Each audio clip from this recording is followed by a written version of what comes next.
21h, 22h, BFM Business, Paris d'avenir, Nathalie Croiset. Bonsoir, bienvenue dans Paris d'avenir, tous les soirs à 21h sur BFM Business, des projets, des entreprises innovantes. Ce soir, on parle de l'immobilier qui bouge aussi dans le secteur. Bon, la chute de l'activité se poursuit, c'est ce que disent notamment les notaires de Paris-Île-de-France en signalant moins de ventes, moins de logements vendus, 26 400 logements vendus en début d'année entre février et avril. C'est quand même une baisse de 20% par rapport à la même période de l'an dernier. Donc un contexte quand même difficile, mais de nouveaux acteurs font leur apparition. D'autres s'installent de plus en plus sur le net et sur les smartphones aussi. De nouveaux services dans l'immobilier, c'est donc le thème ce soir de Paris d'avenir avec François-Xavier Duny. Bonsoir. Bonsoir. Vous êtes le président d'Imonote.com, également Richard Orbet. Bonsoir. Fondateur de logservice.fr. Richard Orbet, vos perspectives pour logservice.fr après le Minitel, Internet, prochaine étape, le smartphone aussi. Voilà.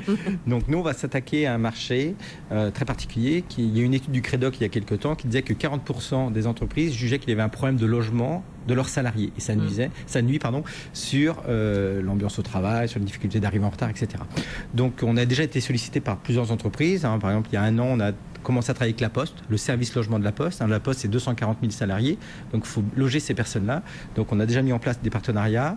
On a des partenariats avec déjà ce qu'on appelle des CIL, pour parler du 1% logement, etc., qui ont déjà été établis. Et on va continuer dans ce domaine avec un nouveau site qui va s'appeler logservice.pro, qui sera une vitrine de ce que l'on fait pour aider les salariés à se loger plus facilement. Je pense qu'il y a beaucoup de DRH qui comprendront ce discours. Voilà, et qui vont nous entendre. Donc vraiment, on a vu bien un service aux professionnels.